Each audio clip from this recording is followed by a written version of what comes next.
கர்த்தராகிய இயேசு கிறிஸ்துவின் நாமத்தினாலே உங்கள் யாவரையும் வாழ்த்துகிறேன். நாம் இன்றைக்கு தியானிக்கும் வசனம் ஏசாயா தீர்க்கதரிசியின் புஸ்தகம் 60ஆம் அதிகாரம் 22ஆம் வசனம்.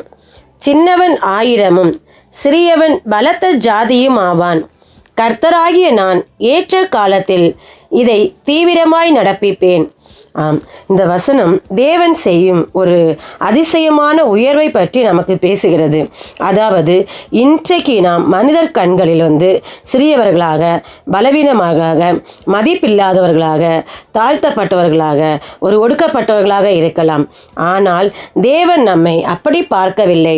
அவர் முன் நம்மை நமக்குள் இருக்கும் சாத்தியங்களை தான் கர்த்தர் பார்க்கிறார். அதாவது முதலாவதாக தேவன் சிறியதை பெரிதாக்குகிறார். சின்னவன் 1000. நீ இப்போது நம்ம சிறிய நிலைமையில் இருந்தாலும் நம்முடைய வாழ்க்கை திறமைகள் அல்லது சூழ்நிலைகள் எல்லாம் தேவன் நம்மை 1000 எல்லாவற்றையும் வளர்த்து பெரியதாய் நம்முடைய கையில் அவர் மாற்றுவாராம். ரெண்டாவது பார்த்தீங்கன்னா நேரம் முக்கியத்துவம் இருந்தது. அதாவது ஏற்ற காலத்திலே என்று தேவன் சொல்லுகிறார். இதன் அர்த்தம் என்னன்னா, திட்டமிடப்பட்ட சரியான நேரத்தில் நாம் அவசரப்படாமல் காத்திருக்கும் போது, நம்பிக்கையோடு காத்திருக்கும் போது தேவன் ஏற்ற நாளிலே நம்மை உயர்த்துவார். மூன்றாவது, தேவன் செய்கிறார், நாம் அல்ல. கர்த்தராகிய தேவனே என்ன சொல்கிறார்னா, நான் நடப்பிப்பேன் என்று கர்த்தர் சொல்லுகிறார். இதனால் நம்முடைய வளர்ச்சி நம்முடைய சக்தியாலோ, நம்முடைய பலத்தாலோ, நம்முடைய சுயத்தாலோ அல்ல, நம்முடைய ஞானத்தாலோ, நம்முடைய அறிவாலோ, இது எதுனாலுமே இல்லை, தேவனுடைய கிருபையினால் தான். அதனால் நம்ம தேவனுடைய கிருபைக்கு காத்திருக்கும் போது சிறியவர்களாக இருக்கிற நம்மை 1000 பலத்த ஜாதியுமாக கர்த்தர் மாற்றுவார். நான்காவதாக, திடீரென்று வரும் மாற்றம். அதாவது கர்த்தர் என்ன சொல்லுகிறார்னா, நான் இதை தாமதமாக செய்வேன் அப்படின்னு சொல்ல, தீவிரமாக என்று சொல்லப்படுகிறது.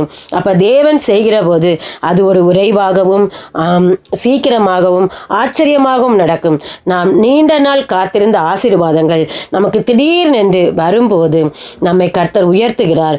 நாம் சுருக்கமாக பார்க்கும்போது நம்ம இப்போது எவ்வளவு நிலைமையில், என்ன சின்ன நிலைமையிலாகும் தாழ்த்தப்பட்டவர்களாக எப்படி இருந்தாலும் நாம் அதை நினைத்து கவலைப்படக்கூடாது. ஏன்னா தேவன் நம்மை உயர்த்துவார். சரியான நேரத்தில் அதிசயமாக வேகமாக நம்முடைய வாழ்க்கையை மாற்றுவார். நாம் வேதத்தில் பார்க்கும்போது கிதியோன் எல்லாருக்கும் பயந்து, அவன் எல்லாருக்கும் பயந்தவன் தான். ஒளிந்து போய் திராட்சை ஆலையில் மிதித்து கொண்டிருந்தான் நெற்கதிர்களை. ஆனால் தேவன் அழைக்கும் போது ஒரு வார்த்தை சொல்கிறாரு, நாங்கள் எல்லாரிலும் சிறியவர்கள், என் குடும்பம் எல்லாரிலும் எளியது என்று. அந்தப்பட்ட சிறியோனை, அந்த கிதியோனை தான் கர்த்தர் ஆசீர்வதித்து உயர்த்தினார். அதுபோல நம்மையும், சிறியவர்களாகிய நம்மையும் கர்த்தர் 1000 பலத்த ஜாதியுமாக ஆசீர்வதிப்பார். நாம் நம்புவோம். நாம் இப்பொழுது ஜெபிப்போமா? அன்பின் பரலோக பிதாவே, உம்மை நன்றியோடு துதிக்கிறோம், சோத்தரிக்கிறோம் தகப்பனே.